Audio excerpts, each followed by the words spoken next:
দুনিয়ার মোহে পড়ে নিজের ইমান হারিও না। 2 মিনিট সময় নিয়ে ভিডিওটি শুনুন। দুনিয়ার মোহে পড়ে ইমান হারিও না। তুমি যতই আমল ইবাদত না করে অলসতা করবে, ততই তোমার ক্ষতি হবে। গুনাহ করছেন কিন্তু ভয় হচ্ছে না, তাহলে বুঝে নিও তোমার ইমান নাই, তুমি ইমান হারিয়ে ফেলেছো। যদি একবার ইমান হারাও, তাহলে তুমি কখনো জান্নাতের আশা করিও না। মনে রাখবে, আমরা এখানে চিরস্থায়ী না, আজ অথবা কাল চলে যেতেই পারি। আমরা কয়দিন বাঁচবো কেউ জানে না, কিন্তু আখিরাত চিরস্থায়ী। এই দুনিয়াতে যদি নেক কাজ করো, আল্লাহর ইবাদত করো, আদেশ নিষেধ মেনে চলো, তাহলে আখিরাতে সুখ রয়েছে।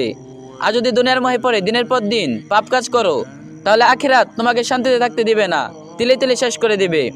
পারবে সব সহ্য করতে? আসলে কি এতটা সহজ সব?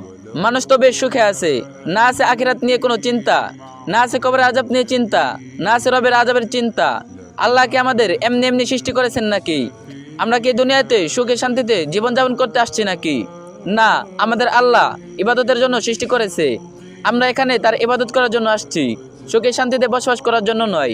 দুনিয়াতে সুখ খোঁজো, কিন্তু দুনিয়া তো পরীক্ষা। আসল তো সুখ জান্নাতে। দুনিয়াতে কোনো সুখ নেই, আছে শুধু কষ্ট আর কষ্ট।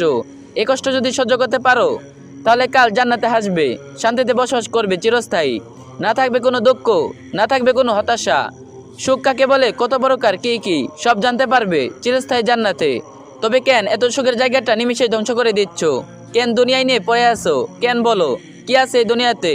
মৃত্যু তো এই মুহূর্তে হতে পারে, তখন কি দুনিয়াকে নিয়ে কবরে যাবে, নাকি কবরে তোমার পাশে দুনিয়াকে শুয়ে রাখবে? কোনটা উত্তর দিতে পারবে না, কারণ এটা চিরসত্য। দুনিয়া হচ্ছে 2 দিনের, কিন্তু জান্নাত হচ্ছে চিরস্থায়ী। কোনটা চাও, এটা তোমার সিদ্ধান্ত। সামান্য সুখ নাকি চিরস্থায়ী সুখ? তুমি এই আখিরাতের জন্য প্রস্তুত? যদি প্রস্তুত না হও, এখনো সময় আছে, প্রস্তুত হও। তওবা করে আল্লাহর পথে ফিরে আসো। সবের নিয়তে পৌঁছে দিন সবার কাছে। আর যে যত পারবেন কপি লিঙ্ক করে দিন। ومن يهمنك يا